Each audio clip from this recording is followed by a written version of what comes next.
Donc pour terminer sur la partie donc, automatisation, donc, si on a mis en place des règles pour provisionner au sein de son cloud privé, bah, il va être tout à fait possible de faire une affectation automatique, une allocation, un provisioning automatique d'un nouveau serveur d'application, voire d'une nouvelle base de données en cas de besoin des applications et donc en fait des transactions des utilisateurs.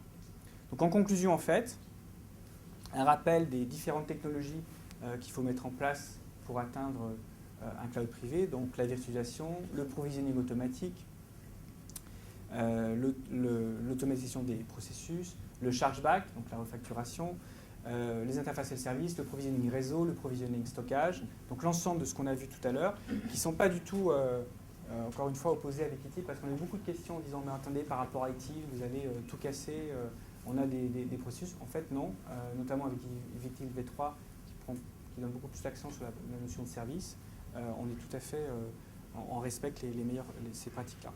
Je dirais, nous, éditeurs de l'industrie informatique. Disponibilité du service métier, performance et gestion des contrats de service. Donc là, aussi, c'est très important pour des clients qui, à un moment donné, vont devoir justifier les choix qu'ils ont faits. Voilà, donc ces 10 points sont évoqués. Donc les bénéfices, ben, c'est, comme l'a dit tout à l'heure Jean-François, c'est utiliser le bon modèle, qu'il soit public, privé ou hybride. Regardez vos processus. Donc de toute façon, quels que soient les choix que vous ferez demain, il est fondamental de documenter, de comprendre et d'automatiser des processus. Même si on n'automatise pas, au moins d'être capable de les documenter. Bénéfice, c'est quand même, on va réduire le nombre de serveurs, on va augmenter le nombre de serveurs utilisés traités par un administrateur de façon très importante, comme décrit ici. Le taux d'utilisation, donc là on peut atteindre du 80, du 90%. Donc on imagine tout de suite les retours sur investissement.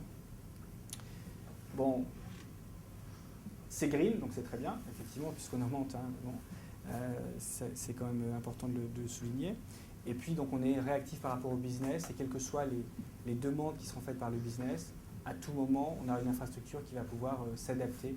Et donc là, pour nous, ça nous semble aussi important en 2010 que nos clients mettent en place ce type d'infrastructure.